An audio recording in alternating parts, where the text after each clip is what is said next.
Mais qu'est-ce qui se passe? Vous me faites peur? Alors les technologies, les nouvelles technologies, donc c'est des technologies qui viennent surtout du jeu vidéo et du cinéma et qu'on incorpore dans des histoires et pour proposer au public des nouvelles expériences. Pour être très court, donc en fait plus ou moins vers 2015-2016, on a participé à des hackathons. En fait, c'est des moments de 2 jours, un week-end entier, où on s'enferme entre artistes et des développeurs et des programmeurs. Donc vraiment, nous qui sommes plus du côté littéraire, eux du côté informatique, tout ça. Et en fait, on a commencé à créer des choses, voilà, sans but précis, on ne voulait pas diffuser, c'était vraiment l'expérimental. Et ça nous a donné l'idée en fait de monter tout d'abord l'écume des jours de Boris Vian.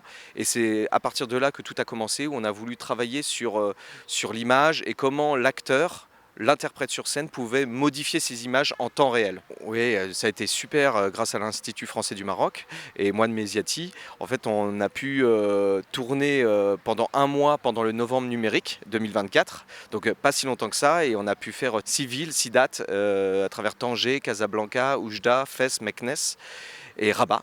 Et ça a été assez extraordinaire parce qu'on a pu présenter vraiment le spectacle dans des salles vraiment de tailles différentes, donc avec un public qui allait de 1000 personnes à plus réduit de 150 personnes, et où on pouvait trouver quelque chose d'intimiste ou quelque chose de grandiloquent comme à Rabat au Théâtre National de Mohamed V.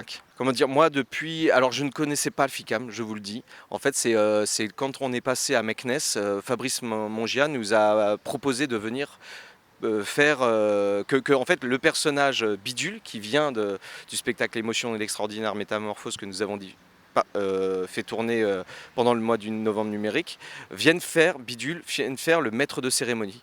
Et à ce moment-là, en fait, on a beaucoup parlé du FICAM, de la démarche du FICAM.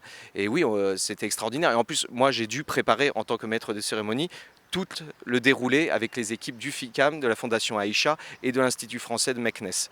Et j'ai pu découvrir donc les artistes, les hommages aussi, donc un peu regarder un peu ce qui était fait, tout ça. Et oui, c'est assez magnifique. Et le FICAM d'autant plus, qui réunit en plus le monde de l'animation, le monde de l'expérience interactive comme nous, ou la réalité virtuelle. Et donc de tout mixer comme ça, de casser les murs en permanence, et c'est extraordinaire, quoi.